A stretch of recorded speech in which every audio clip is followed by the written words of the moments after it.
Bonjour à tous, je fais une vidéo un petit peu spéciale pour vous parler de mon point de vue sur ma passion, le dessin. Alors je parle pas en tant que grand dessinateur, loin de là, je parle en tant que passionné. D'ailleurs on va pas parler du tout de technique, on va parler plus d'approche du dessin, ce que j'ai appris en 27 ans en discutant avec des amis passionnés du dessin ou des professionnels de la BD ou du dessin. Et c'est parti. Conseil numéro 1, dessiner. C'est un conseil un peu con comme ça, mais en fait comme c'est une passion qui demande pas grand chose, c'est-à-dire une feuille et un stylo, à la différence du saut en parachute par exemple, où il vous faut un parachute, un avion, du kérosène, là il vous faut pas grand chose, du coup profitez-en, dessinez dès que vous avez, je sais pas moi, une pause, dans la marge de vos cahiers, si vous avez pas le mal des transports dans le bus, ce genre de choses, dessinez tout le temps. Chaque chose en son temps.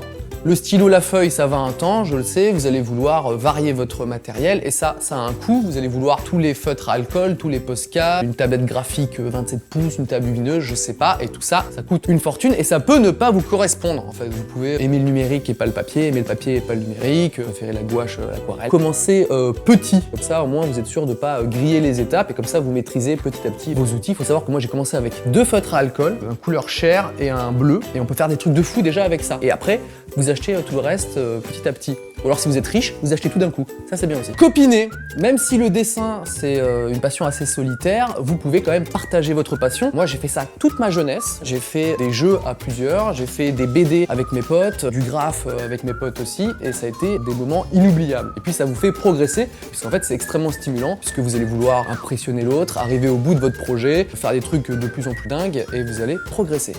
Mettez-vous en danger. Imaginons, vous dessinez avec du crayon papier, vous maîtrisez très bien, vous faites des portraits top, des super dégradés. Eh ben arrêtez, passez à la gouache, passez à l'aquarelle, au numérique. Si vous changez vos techniques, le champ des possibles va s'ouvrir et vous allez progresser. En plus, si vous revenez à votre technique d'origine, dans l'exemple c'était crayon papier, eh ben votre technique sera enrichie parce que vous avez pris plein de choses avec les autres techniques.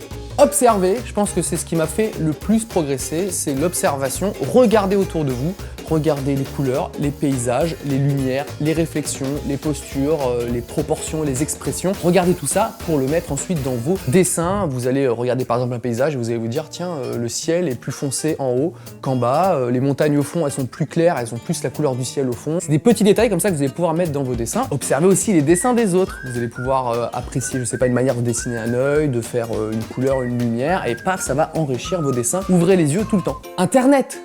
C'est pas un conseil, mais procurez-vous une connexion internet, c'est très pratique parce que c'est la source la plus inépuisable pour dessiner des tutos, des brushes Photoshop, des photos, des textures. Tout ça pour agrémenter vos dessins. Je pense qu'on vit dans la meilleure période pour dessiner, pour apprendre et pour trouver son style de dessin. À quoi sert la critique? Demandez-vous ça quand vous recevez une critique sur un de vos dessins ou que vous donnez une critique. À quoi elle sert? Par exemple, vous avez un commentaire méchant, vous dites pourquoi ce commentaire méchant et vous remarquez que c'est juste pour vous blesser. Il y en a beaucoup sur internet, ne vous inquiétez pas. Et ben dans ce cas-là, vous n'y faites pas attention, ça va pas vous faire progresser du tout. Par contre, il y a un point de vue, là vous vous demandez à quoi ça sert, c'est pour échanger un point de vue et ça peut vous aider, vous pouvez l'intégrer dans vos prochains dessins ou au contraire, ne pas y faire attention et dire ton point de vue est intéressant mais je préfère le mien parce que, et dans ce cas-là, votre point de vue va être consolidé.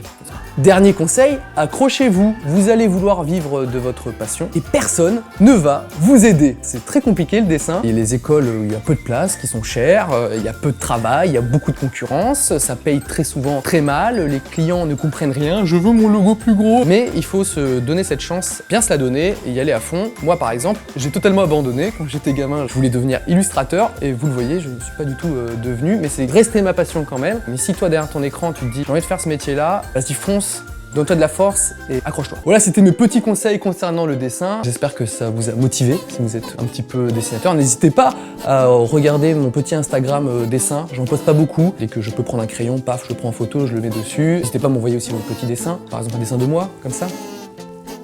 Voilà, abonnez-vous!